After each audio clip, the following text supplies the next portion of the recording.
బతుకమ్మ బతుకమ్మ ఉయ్యాలో బంగారు బతుకమ్మ ఉయ్యాల. ఏంటి పాటలు చెవులు మూసుకుంటున్నారా? లేదండి, ఇంకెంతకు మించి ఏం పాడను. మన ఫ్యామిలీ అందరికీ బతుకమ్మ పండుగ శుభాకాంక్షలు. ఏం లేదండి, మనం దసరా నవరాత్రులు 9 రోజులు కూడా బతుకమ్మ ఆడుకుంటాం కదా. చక్కగా మన తెలంగాణ అంటేనే బతుకమ్మ, బతుకమ్మ అంటేనే మన తెలంగాణ కదా. అయితే ఈ బతుకమ్మ పండుగ వెనుకున్న ఆంతర్యం ఏంటి, అసలు ఎందుకు ఇలా మనం ప్రకృతినే దైవంగా చేసుకుని, అంటే ప్రకృతిని దైవంగా ఆరాధించడం మన భారతీయ సంస్కృతి సంప్రదాయం అయినా కూడా ఈ పండగ ప్రత్యేకంగా పూలనే అమ్మవారి ఆకృతిగా పేర్చుకొని పూలల్లోనే అమ్మవారిని చూసుకుంటూ పూలనే దైవంగా ఆరాధించే ఈ బతుకమ్మ అసలు ఎట్లా ప్రారంభించారు మన పురాతన పెద్దలు, అసలు ఎట్లా ఆరంభమైంది పండగ, పూర్తి వివరాలు తెలుసుకుందాం రండి. హాయ్ అండి, భూలోదివి మీ ఉషా వ్లాగ్స్కి స్వాగతం.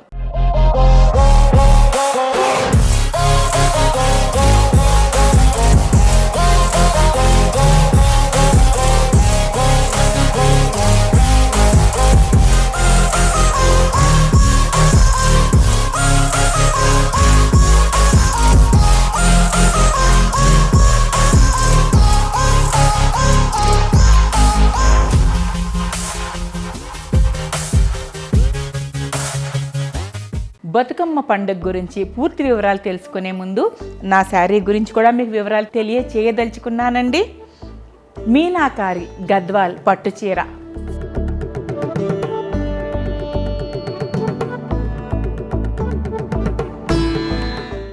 ఈ చీర నేను అశ్లేష ద వీవర్స్ బ్రాండ్ నుంచి తీసుకున్నానండి. దాదాపుగా 20 అంగుళాల పైనే ఉన్న మంచి ప్యూర్ జరీ అంచుతో ఉన్న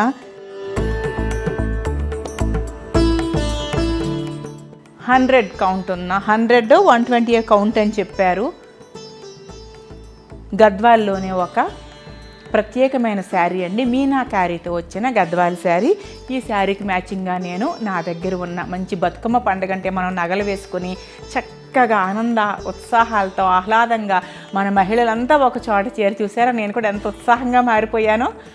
చాలా హ్యాపీగా మనం బతుకమ్మ ఆడుకుంటూ బాగా ఎంజాయ్ చేస్తాం కదా. అందుకని చెప్పి నేను కూడా బాగా రెడీ అయ్యానండి. నా దగ్గర ఉన్న బ్యాంగిల్ కలెక్షన్లో యాజ్ యూజువల్ మ్యాచింగ్ బ్యాంగిల్స్ వేసుకున్నాను. తర్వాత నేను పెట్టుకున్న నగకు మ్యాచ్ అయ్యేటట్టు నా దగ్గర ఉన్న మీరెప్పుడూ చూసే ఉంగరాన్ని పెట్టుకున్నాను. ఈ హారాన్ని ఈరోజు అమ్మవారి పండుగ కదా, అందుకని ఈ నెక్ సెట్ని పెట్టుకున్నానండి. మ్యాచింగ్గా ఈ సెట్కి సంబంధించిన మ్యాచింగ్ బుట్టలే పెట్టుకున్నాను. రండి ఇహ మనం మన బతుకమ్మ విశేషాలు చెప్పుకుందాం. బతుకమ్మ ఈ పేరు తెలియని వారికి చాలా వింతగా అనిపిస్తుంది. అంటే నేను చిన్నప్పటి నుంచి కూడా ఆంధ్రాలో పుట్టి పెరిగాను కదా అండి. నాకు బతుకమ్మ, అమ్మవారి పేరు బతుకమ్మ ఏంటి అనుకునేదాన్ని. కాకపోతే ఓహో ఈవిడ ఒక అమ్మవారు అనుకునేదాన్ని. తర్వాత నేను తెలుసుకున్నానండి. హైదరాబాద్ 30 ఏళ్ల క్రితమే నేను హైదరాబాద్ వచ్చాను కదా పెళ్లి చేసుకుని. అప్పటి నుంచి నేను కూడా బతుకమ్మను ఎంతో సంతోషంగా జరుపుకుంటూ ఉంటానండి. నాకు ఇష్టమైన పండుగల్లో బతుకమ్మ కూడా చాలా ఇష్టమైన పండుగ. బాగా ఆడతాం, బతుకమ్మలు పేర్చుకుంటాము, బాగా ఆట పాటలతో బాగా ఆడతాం మేము కూడా. అయితే ఆ బతుకమ్మ గురించి, అసలు బతుకమ్మ అనే పేరు ఎందుకు వచ్చింది, ఎలా మొదలైంది, ఇప్పుడు మనం వివరంగా చెప్పుకుందాం. ఈ దసరా నవరాత్రుల్లో కూడా దేశమంతటా కూడా దుర్గాదేవిని కాళికామాతగా కలకత్తా వైపు, అలా రకరకాలుగా చండీమాతగా మైసూరు వైపు, ఒక్కొక్క ప్రాంతంలో ఎక్కువగా 9 రోజులు ఒక్కొక్క అవతారంగా అమ్మవారిని అలంకరించుకుని ఒక్కొక్క రంగు చీర కట్టుకుని అట్లా చేసుకుంటాం కదా. అయితే మన తెలంగాణలో మాత్రం మరొక్కసారి చెప్పుకుందామండి, తెలంగాణ అంటేనే బతుకమ్మ, బతుకమ్మ అంటేనే తెలంగాణ. మనకెవ్వరికైనా సరే బతుకమ్మ అనగానే తెలంగాణ గుర్తొస్తుంది, బతుకమ్మలు గుర్తొస్తాయి కదా. అయితే ఈ బతుకమ్మ అనే అమ్మవారు అసలు ఎట్లా పుట్టింది అంటే, అమ్మవారికి పుట్టుకేంటండి, అమ్మవారి సృష్టి నుంచే ఉంది. కాకపోతే బతుకమ్మ అనే పేరుతో ఈ అమ్మవారిని ఎలా కొలుచుకోవడం ప్రారంభించాము. పూర్వకాలంలో కొన్ని 100 ఏళ్ల నాడు మానవ మనుగడ మొదలైన రోజుల్లో రాజ్యాలు పాలించే రాజులు ఉన్న కాలంలో ఒక రాజుగారికి 7 కొడుకులు ఉండేవారు. 7 కూడా వీరులు, శూరులు. 7కి కూడా ఒక చిట్టి చెల్లి ఉండేది. ఆ చిట్టి చెల్లి అంటే అమితమైన ప్రేమ 7 అన్నదమ్ములకు.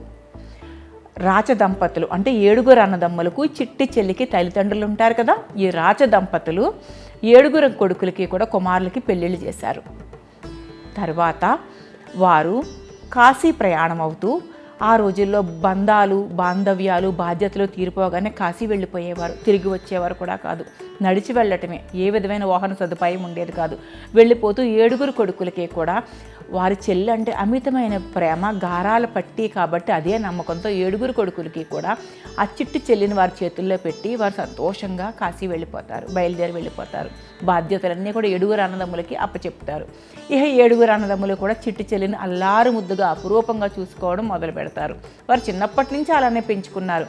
ఈ 7 అన్నదమ్ముల భార్యలకి కూడా అసూయ మొదలవుతుంది. మమ్మల్ని నిర్లక్ష్యం చేస్తున్నారు, ఆ తల్లిదండ్రులు కాశీ వెళ్ళడంతో దృష్టి అంతా కూడా ఎక్కువైపోయింది చెల్లి మీద అని అసూయ పెంచుకుంటారు.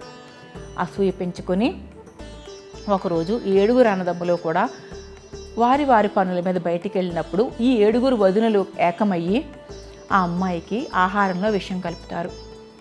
కలిపేసి ఆ అమ్మాయి మరణించిందని నిర్ధారణ చేసుకున్న తర్వాత ఆ చిట్టి చెల్లిని తీసుకెళ్ళి 7 వదినలు ఉంటారు కదా, చిన్నారి చెల్లికి తీసుకెళ్ళి గునుగు పూలు అంటాం కదా, మనం బతుకమ్మకు బాగా వాడతాం కదా, ఆ పూలనే కదా మనం అమ్మవారిగా చేసుకుని పూజిస్తాం. ఎక్కువ ఆ పూలే కదా మెయిన్.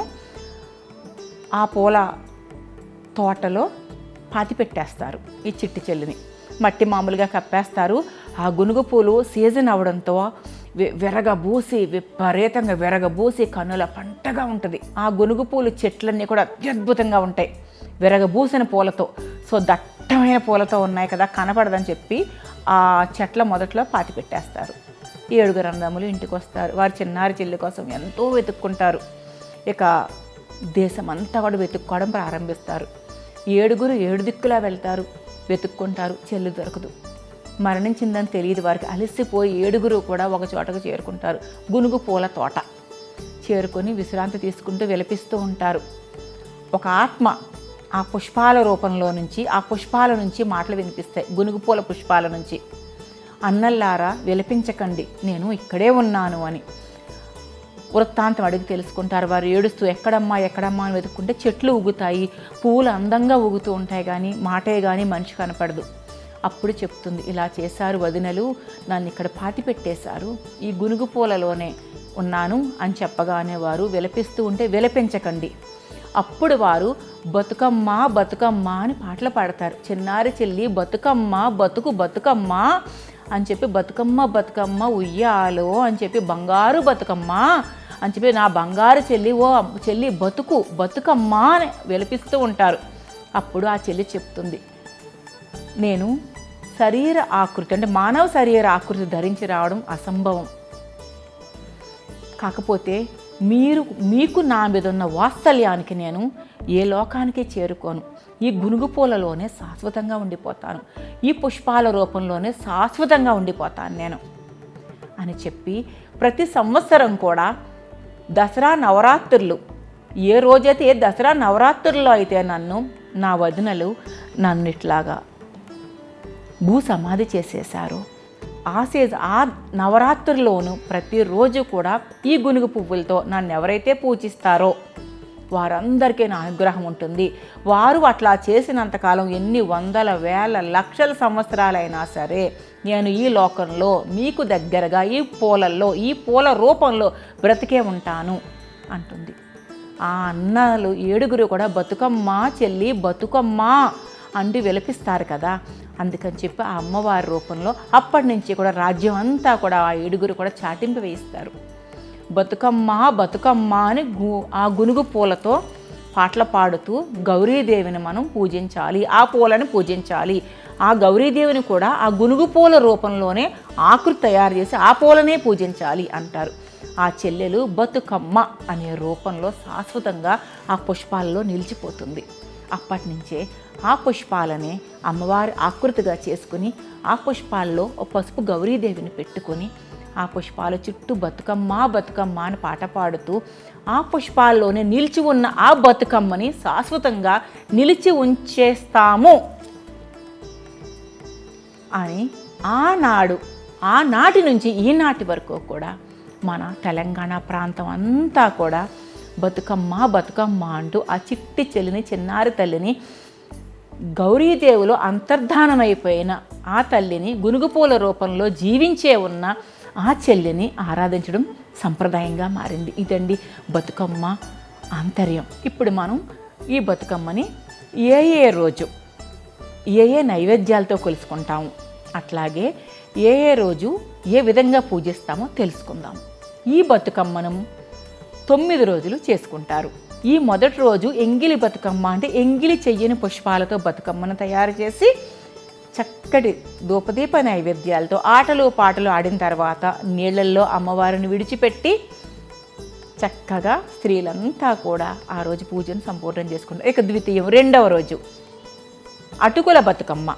ఈ బతుకమ్మకు రెండవ రోజు బతుకమ్మను చేసి చక్కటి పూలతో బతుకమ్మను చేసి అటుకులు బెల్లం నైవేద్యంగా సమర్పిస్తారు. మూడవ రోజు ముద్దపప్పు బతుకమ్మ. ఈ మూడవ రోజు ముద్దపప్పు బతుకమ్మకి ముద్దపప్పును పలహారంగా నైవేద్యంగా సమర్పిస్తారు. నాలుగవ రోజు నానబియ్యం బతుకమ్మ. నాలుగవ రోజు పాలు, బెల్లం, నానబెట్టిన బియ్యాన్ని నైవేద్యంగా సమర్పిస్తారు. ఐదవ రోజు ఆట్ల బతుకమ్మ, అంటే అట్ల బతుకమ్మ అని అర్థం. ఉప్పుడు బియ్యంతో అట్లు పోస్తారు. ఆ అట్లను నైవేద్యంగా సమర్పించి అట్ల బతుకమ్మ చేసుకుంటాం. ఆరవ రోజు అలిగిన బతుకమ్మ. ఏ విధమైన నైవేద్యం సమర్పించరు, అలిగిన బతుకమ్మను చూస్తారు ఆ రోజు. ఏడవ రోజు వేపకాయ బతుకమ్మ. సకినాల పిండితో వేపకాయలు తయారు చేసి ఆ సకినాల పిండితో తయారు చేసిన వేపకాయలు నైవేద్యంగా సమర్పిస్తారు. ఎనిమిదవ రోజు వెన్నముద్ద బతుకమ్మ. నువ్వులు, బెల్లం, వెన్నపూస కలిపి పలహారంగా సమర్పించి పూజిస్తారు. తొమ్మిదవ రోజు సద్దుల బతుకమ్మ.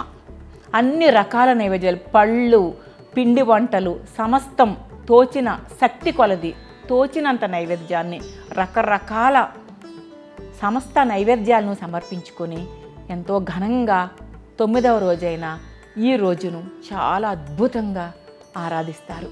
ఇదండి బతుకమ్మ వెనుక ఉన్న కథ, ఆంతర్యం. బతుకమ్మ అంటే ఆహ్లాదకరమైన, ఆనందకరమైన, సంతోషకరమైన పండుగ.